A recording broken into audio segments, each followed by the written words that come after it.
It's a great pleasure to be speaking with the Deloitte Digital Africa leader, Valter Adão, this morning. Valter, tell us a little bit about the digital landscape in Africa. I mean, I came back 10 years ago, and it cost me about $5,000 to build a tower to get a 32K internet connection. Where are we now? I think what we're experiencing in Africa, as is the case around the world, is a rapid and massive adoption of digital to enhance business. And it's got a significant advantage for the African continent and the African people. Effectively what it's doing, it's reducing the cost of doing business. It's increasing access to businesses by the general population, and it's definitely enabling entrepreneurship on the continent, which is needed. And the impact that it's having on a variety of industries is phenomenal. Why don't you describe, I mean, you know, I've noticed that now in Kenya, Uber is the biggest taxi company. I was in a meeting with Joshua Oigara of KCB, and he was describing it as the Uberization of the economy. What's happening? So it's no coincidence that we're seeing companies like Uber and Airbnb having a massive impact on the market. We're in a time in history, if I may put it that way, where the development and the power of technology is progressing exponentially. In other words, it's becoming more and more powerful, and it's also becoming cheaper and cheaper to access. So there's a couple of things happening. First of all, things that we weren't able to do with technology, we are able to do right now. Such as? You're seeing, for example, the distribution, the ability to distribute services and products digitally to the general population cheaply and effectively on very basic platforms is an example of that. The other side of it is that the technology is also becoming cheaper and cheaper to access. And what it means is that these disruptive technologies are no longer in the hands of large corporates with large balance sheets, tenure in the market, and large customer bases. You know, entrepreneurs with a bit of money, students fresh out of university, or disgruntled employees can develop products and go compete with their ex-employers. And you've seen that a lot of the disruptive technologies haven't been put out into the market by large corporates. It's entrepreneurs that have conceptualized something, and the technology is now powerful enough and cheap enough for them to access it, to develop these great solutions. And we're seeing a systematic impact that these solutions are having on a variety of industries. It's starting in financial services. We've seen it happening in retail sector with e-commerce and so on. We're definitely seeing it in the world of professional services. Financial services are facing a very warm water at the moment with fintech startups. And so it continues. And I think eventually we'll start seeing dramatic changes to industries like healthcare, where access and affordability of healthcare will improve dramatically.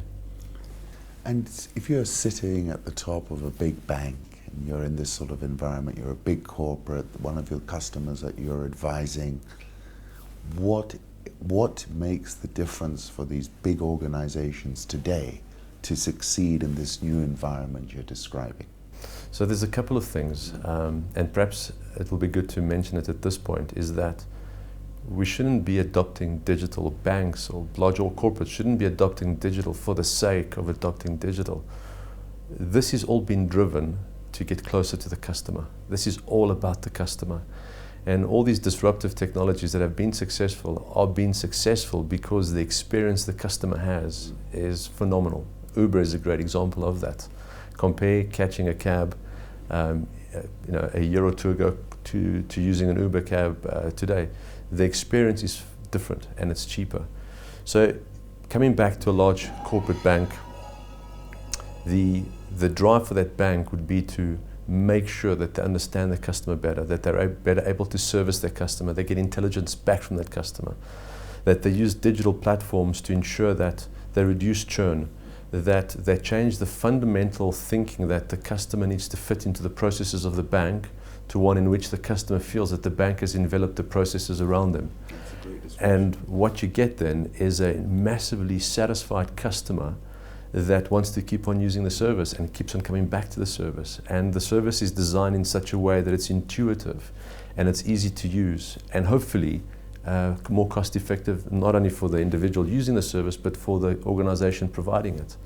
So large corporates, the large banks, need to see it from that perspective. How do I reduce the hassle factor, the friction that my customers experience when dealing with the organization, and change it into a delightful experience? And if they view digital in that aspect, I think they will fundamentally change the way in which they adopt it. And I want to emphasize that again, it's not about just having technology. It's definitely not about social media and apps. We're doing all of this for the customer. Valter, you look across Africa, right, for your digital discipline. What nuances are there on this continent? I mean, you know, people often say it's 54 countries, it's not a single unit. What differences are you seeing, east, west, south? What's going on? Well, without a doubt, there's a very strong digital flavor on the continent at different degrees of maturity. In the southern part of the continent, we're seeing a rapid adoption of digital. The large corporates are taking it on board. It's becoming day-to-day in terms of how people use it and so on. Across Africa, I'm very excited about what's happening in East Africa. I think the general population in East Africa has got a mindset of adoption.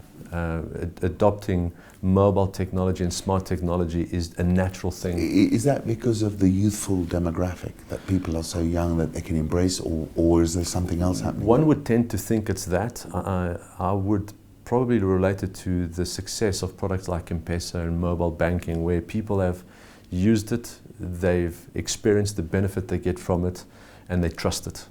And therefore, the adoption of the technology is not limited to a demographic. In actual fact, I was speaking to a client in the region about a month ago, where they mentioned their 60, their mother in her late 60s started using a VPN on the cell phone in order to access a product, which I thought was quite amazing. And that's indicative of a population that understands the benefit and wants to use the solutions that are available to them. I think what we're also seeing is the availability of more cost-effective smartphones is also enabling a lot of the adoption. There are certain things you can do on traditional feature phones, but the ability to access a smartphone and the power that comes with a smartphone is also driving adoption. Locally, your regulators, I think, are friendly to digital, specifically in the banking sector. That's a critical component to driving the adoption of these technologies. And then once again, what we spoke about right at the beginning of this conversation is technology is becoming is far more affordable. So you will have entrepreneurs in the local market developing solutions and products that people want to use.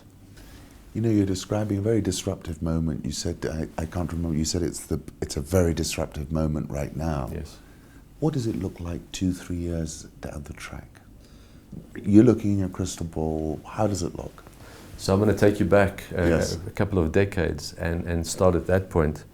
What we're experiencing right now is no different than what happened 100 years ago or so when industries started mechanizing, when we went from heavy manual labor to mechanization and automation of large industries. And what you saw was a fundamental change in how industries were described, how they were established, a creation of prosperity. The concept of continuous economic growth became the norm. We're in a similar wave where companies are digitalizing and they're adopting digital, and it's critical. I foresee that companies will have to adopt digital to remain competitive, to attract customers and keep customers, and to ensure that they operate at the lowest cost point in their business. So looking ahead into the future, I think every business is going to be a digital business. You're going to be a digital business that provides financial services, a digital business that provides logistics, a digital business that provides healthcare. And the signs are there already. I mean, just this morning I read about Rwanda that's using drones to deliver medicines and blood to very remote areas. So it's starting. When you look across the universe of Africa, who would you say stands out as a leader in this adoption, in understanding this space? Is there anybody out there that you think, my goodness, they've been ahead of the curve or a number of, or is there anything you could mention on that front? Well, without a doubt, one has to mention the telcos, yes. the mobile network operators. They are enabling a lot of this. Their network has allowed, a lot of these solutions to leapfrog the lack of infrastructure in many of our regions. But on the back of that, the two main sectors that I believe will be leading is the financial services sector, yes. both in banking, transactional banking, wealth management, and insurance services, as well as the retail sector. I think the retail sector, the whole concept of e-commerce, it's coming off a very low base on the yes. continent. But I think and where have you seen the strongest growth in e-commerce? I saw a lot of growth in Nigeria on e-commerce. There's been growth in Nigerian e-commerce, in East Africa as well, and obviously Southern Africa too. We've seen a lot of growth, and it's not just about buying clothes online. Yes. It's about buying your music online, about accessing video content online, and we're seeing a lot of that. As the price of data drops, you're going to see a big drive in that.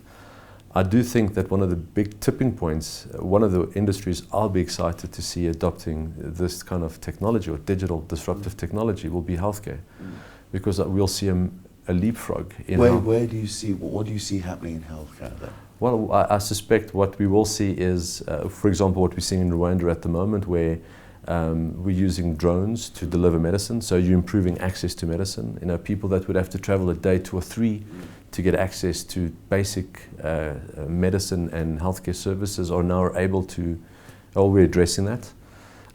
But where I see a fundamental change taking place is where we start using these smart technologies to do remote diagnosis of conditions, or remote care of conditions, or remote monitoring of people. Are we seeing that yet?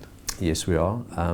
We're definitely seeing remote monitoring of people, where for very simple things, we can monitor someone's blood pressure or sugar levels remotely and get a real-time update as to how they're doing.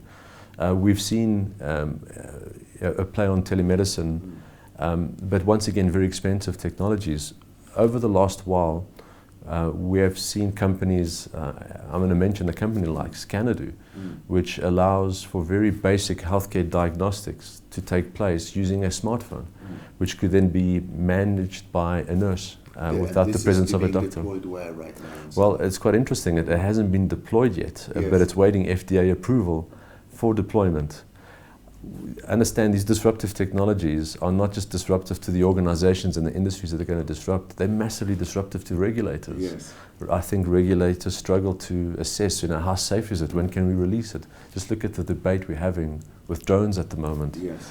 So it's the one thing, however, from experience I can say is as soon as one starts having the debate, you know that the change is coming. It might come slowly, or painfully, with lots of debating between regulators, professional groups and civil society, but the change will come. And you've got organizations like XPRIZE, which is a Silicon Valley organization that has put a prize out. I think it's a $15 million prize for organizations to compete for in order to develop a tool which they call a tricorder, to do remote diagnosis of people. And from my last reading, I understand there's 7 companies in the finals. And what's interesting, none of them are healthcare companies. They are technology companies that understand healthcare. And so that's going to be very interesting. If we see a technology like that being deployed in Africa, yes, I get excited about the impact it's going to have on our because every population. other day there are photographs of hospitals which haven't got equipment and the state is not able to deliver. So this could be quite revolutionary. Without a doubt. How is it changing our society? If you look at our society today, when we were young, and I was in Mombasa, where you had one phone which about 20,000 people had. You'd wait for the newspaper to come 2-3 days later from abroad. What's happening? Have you thought about that? I think definitely have thought about that. The reality is society adopts the technology so easily. We might see a new piece of technology or the first feature phone. Just imagine back to the first time you took, your first smartphone. Just imagine back to the time when you bought your first iPad or your first smartphone, or you used your first Uber, your first reaction is, wow, this is amazing, and you probably retell the story many times. But then after the second or third or fourth experience, it becomes the new norm, the new standard. So as we see people adopting these technologies and these new solutions and products and services, the experience is a positive one, but then it becomes the new norm, and everything else looks dated and very dusty. We do have a society that's connected. We do have a society that wants immediate gratification. Just think of the Facebook like. Yes. And that gratification drives a behavior. It drives the whole concept of crowd, the whole concept of democratization of businesses, where it will probably not only impact society and how we interact with each other, but it will also impact organizations and how they staff up their businesses and how they seek professional help or recruit people into their organizations. Perhaps the model of having a very large organizational structure is in itself a dated one, where you want a very large networked group of people that work for you, and you draw on their expertise and knowledge as and when you need it. And they self-manage. The better their service, the more you use them. Yes. If their service isn't a good one, you stop using them, which is essentially how the principle of Uber and Airbnb. Let me finish off by two questions. You've got a CEO, I'm a CEO sitting in front of you. What is the advice you're giving an African CEO running an African business? What's your 2-minute pitch to that chap? I would start off by woman. Yes. I would definitely start off by saying that digital is not about social media and apps. Just describe that a bit, because I think to a lot of people it was all about social media. That's where it started, and digital, the word digital sort of relates to social media and apps. It's definitely not just about social media and apps. I think social media, or at least apps, is probably the human-machine interface that exists at the last mile that people experience. But digital's not just about, I just want to go back to the point, it's not about social media and apps, number one. Number two, it's about being relevant. The world is changing. Organizations are adopting the technology, and it's not doing it is it's to their peril. You've got to see, the other point that I would point out is that you've got to see digital as an intersect of technology, business and design. So it's not just about the technology, it's about how do you incorporate the technology into the business to improve the experience that your customers or that your staff has, within inside the organization, to increase the impact you have on your staff and your customers, but at the same time take the organization down to the next lowest cost point. And then you bring design into it so that these technologies are intuitive. Gone are the days where you implement a technology, then you beat people to use it, and you place KPIs and change management processes, etc. The technology is being designed in such a way that it makes sense to use it, and people want to go back and use it. So that would be the starting point for digital. I would also point out to CEOs that digital is not something you do on the side. It's got to be in the core of their corporate strategy. It's got to be middle and center of everything that they do. And it's probably not in the domain of the technology director. It should be in the domain of the CEO, because it's critical to the survival of that business. And then the third point would be that you're doing it to improve the impact you have on your customer. You want to get closer to your customer. You want to derive data from your customer. You want to take that data and put it back into the organization to improve the experience your customers have. And by doing that, you keep your customer, and that's going to be critical to remain competitive. What about the whole data mining issue? I mean, the amount of information available.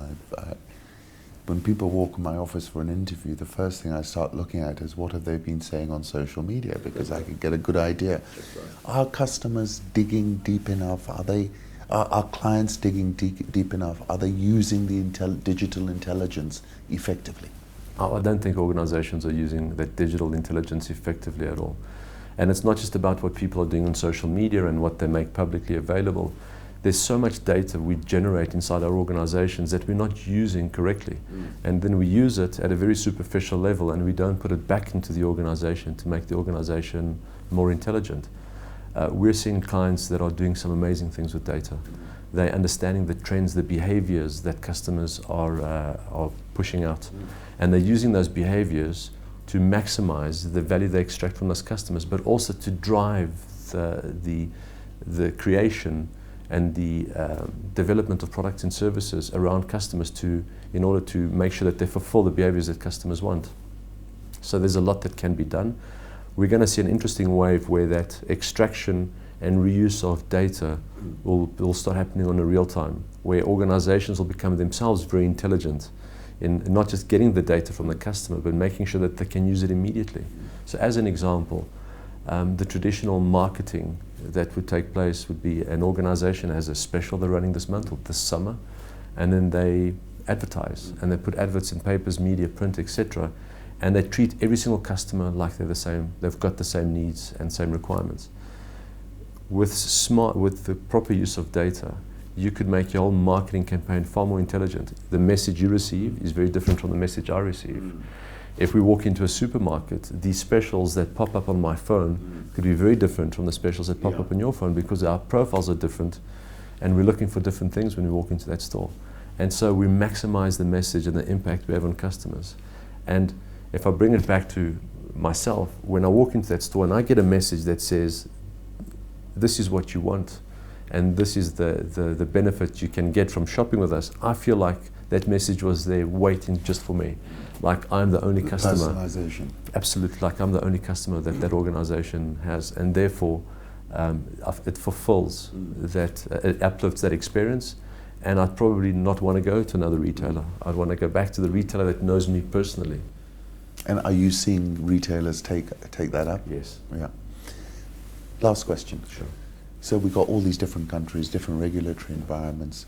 What have been the winning ingredients in Africa to support this sort of digital ecosystem you're describing? Where can you pick and say, you know, these guys really sort of did well. They allowed it to happen, or they created an enabling environment. Can you give an example of any one? Which one is ahead of the curve? Well, and how? The organizations that are ahead of the curve are organizations with CEOs that are very open-minded and unafraid, or not intimidated by the change that's coming.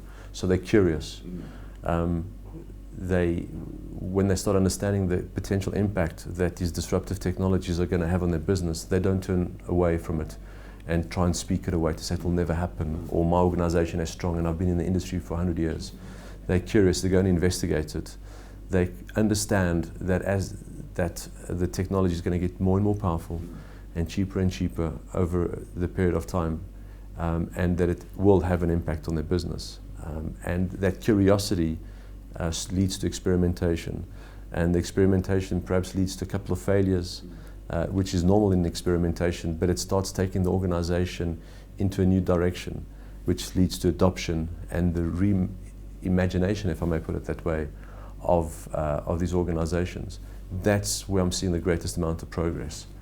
I do, however, see the exact opposite, where there are leaders of businesses that see this disruption and they try and speak the disruption away, to say it will never happen, we're too large, our clients don't want to adopt this. And we can think of numerous examples over the last couple of years where that's been said to the detriment of the organization. That's a sort of the Kodak theory, is it? Well, you know, I wrote an article recently which was titled "Uber yourself before you get Kodaked," and it's a very basic phrase, but it says a lot. You know, it says be open-minded, make sure that you understand what's happening in the market, be open to adopt it, and adopt it because it makes sense for your organization and for your customer. Because if you don't, there's a risk that you go down the same path as Kodak, which is a company considered to be innovative in their day, that saw the disruptive technology and believed that it wouldn't be good for business to adopt that technology. And they themselves got disrupted by their own technology. I'm going to leave it at that. Perfect. Thank you so much. Thank you, Ali. It's a pleasure. Super.